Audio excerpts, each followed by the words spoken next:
जी हाँ, मैं हूँ एक कोविड योद्धा।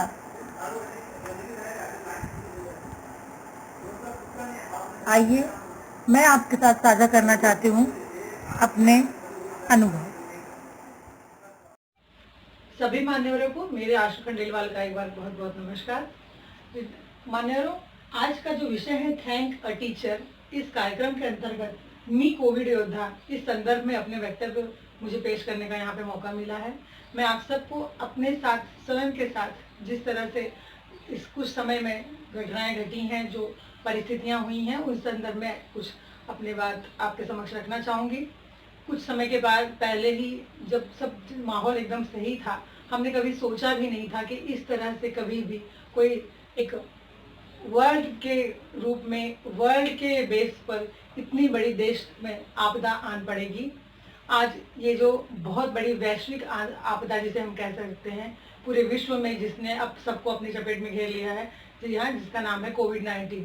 तो इस संदर्भ में जब ये प्रॉब्लम शुरुआत भारत में हुई और भारत में जब डॉक्टरों की टीम को मैन पावर की ज़रूरत ज़्यादा पड़ने लगी, तो उन्हें महसूस हुआ कि हमें कुछ अगर ऐसे हेल्पर्स मिल सकते हैं, मैन पावर्स मिल सकते हैं, जिन पे हम विश्वास कर सकते हैं और जो एक बेहतर तरीके से हमारे कार्य में हमारी मदद कर सकते हैं, तो उसमें शिक्षकों का नाम आया। प्राइमरी लेवल पर काम करने वाले जो शिक्षक थे, प्राइमरी वर्ग के जो शिक्षक थे, उन सभी का सहयोग लेने का निश्चय उन सरकार द्वारा किया गया और उनकी टीम गठित की गई, जो कि भोजन वितरण का कार्यक्रम को ध्यान देना था।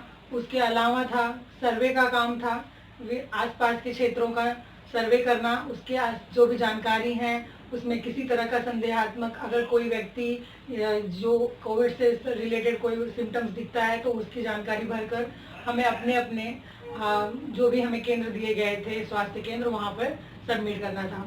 मेरी खुद की ड्यूटी, जब मुझे नाम पता चला कि मुझे खुद इस ड्यूटी के अंतर्गत कार्य करना है, तो जाहिर सी बात थी कि जिस आपदा से पूरा विश्व लड़ रहा था, उससे लड़ने के लिए मैं कहीं ना कहीं मानसिक रूप से तैयार नहीं थी।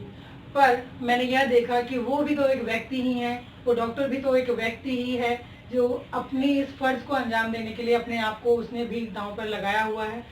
क्योंकि हमें ये पता है कि इस समय किसी न किसी तौर पर हमें ही लीडर होकर, हमें ही एक बेहतर तरीके से मानसिकता को अपनी तैयार करना है और इस कार्य को अंजाम देना है। तो हम सब ने मिलकर इस चीज़ को, अपने कार्य को स्वीकृति दी और हम सभी ने इसमें सहयोग करते हुए कार्य की शुरुआत की। शुरुआत में हम जब जाते तो हमें इतना डर लगता था कि आसपास का माहौल, चारों तरफ से दिखने वाले रोज के समाचारों द्वारा हम सभी पूरी तरह से भयभीत थे कि ना तो इस बीमारी का कोई इलाज है, ना तो इस बीमारी से लड़ने के लिए किसी तरह का वैक्सीन बनाया गया है। फिर भी हम इस चीज़ को, अगर हम तक आता है तो हम इसे कैसे निपटेंगे। लेकिन क्योंकि लोगों के अंदर उस चीज़ को डर ना बैठे, हम सबको मानसिक रूप से बहुत ही तैयार किया गया। और हम जब अपने सेंटर पर जब सुबह जाते थे तो वहाँ पे हमें पीपी किट दिया जाता था, हमें तरह तरह के सैनिटाइजर्स के द्वारा हमें सैनिटाइज किया जाता था। उसके बाद हम अपने डॉक्टरों की टीम के साथ में जो नर्स की टीम होती है वो हम हमारे साथ संगठित की गई और हमें एक टीम के द्वारा कुछ एरिया जो निर्धारित किए जाते थे वहाँ पर भेजा जाता था। हम अपने नर्स की टीम और टीचरों की टीम में मिलकर वहाँ का सर्वेक्षण का काम बहुत ही बेहतर तरीके से किया। लोगों को हमें देखकर बहुत बहुत सांत्वना मिलती थी। उन्हें ऐसा लगता था कि हाँ, इस संकट से उबारने के लिए शायद डॉक्टरों के रूप में और हम जैसे शिक्षकों के रूप में उनको कोई ना कोई मददगार पहुंच गया है और वो बेहतर महसूस करते थे। लोग हमसे पूछते थे कि अगर हमें कुछ प्रॉब्लम हो तो हम क्या करेंगे। तो हमें जिस तरह से स्वास्थ्य केंद्र से जो भी हमें इंस्ट्रक्शंस दिए गए थे हम उन तक पहुंचाते थे। उन्हें हम कहते थे कि आपको इस तरह से डरने की कोई बात नहीं है, इस बीमारी से लड़ने का एकमात्र उपाय है अपने आप की सुरक्षा।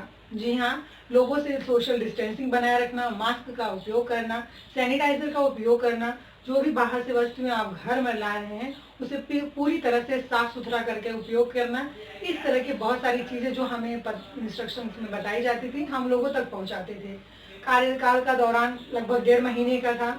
जो कार्यकाल हमें 1.5 महीने का जो मिला, जिसमें हमने काम किया, उसमें हमने ये सीखा कि जिस सच में अगर मनुष्य चाहे तो क्या नहीं कर सकता है। अपने इस कार्य में हमने बहुत ही ईमानदारी दिखाई और लोगों का बहुत सारा प्यार, लोगों का बहुत सारा आशीर्वाद हमें मिला। और ये हम लोग सैल्यूट कर सकते हैं कि आज हमारे देश में जो डॉक्टर्स काम कर रहे हैं उन्हें सचमुच सैल्यूट है कि जो हमारा कार्य तो सर्वेक्षण का था, फिर भी हम इतना भयभीत थे, पर हमारे यहाँ डॉक्टरों का जो काम है जिसके अंदर वो इतने जोखिम भरे कार्य को अंजाम दे रहे हैं, वो भी पूरी निडरता से, और डेली वो इसी काम में लगे हुए हैं। तो सच में ये बहुत ही प्रेरणादायक बातें हैं और मैं को ये गर्व से कह सकती हूँ कि आज मुझे उनके साथ काम करने का उन्होंने जो मौका दिया उसके लिए मैं बहुत बहुत आभारी हूँ, और उन्होंने मुझे यह सौभाग्य दिया कि मैं अपने आप को एक कोविड योद्धा बोल सकूँ। अब मैं आप सबसे भी मैं कोविड योद्धा के तौर पर नहीं, बल्कि आज एक इंसान के तौर पर, एक भारतीय नागरिक होने के तौर पर आप सभी से एक बार फिर से अनुरोध करती हूँ कि भारत सरकार द्वारा दिए गए जो भी गाइडलाइंस हैं कृपया उन्हें जरूर फॉलो कीजिए।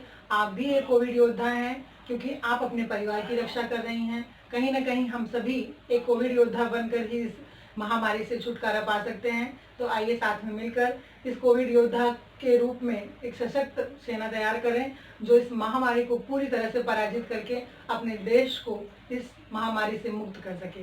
तो आइए एक साथ शपथ लेते हैं कि हम सभी इस भारत सरकार द्वारा दी गई गाइडलाइंस का पूरी ईमानदारी से पालन करेंगे। जी हाँ, जय हिंद, जय भारत।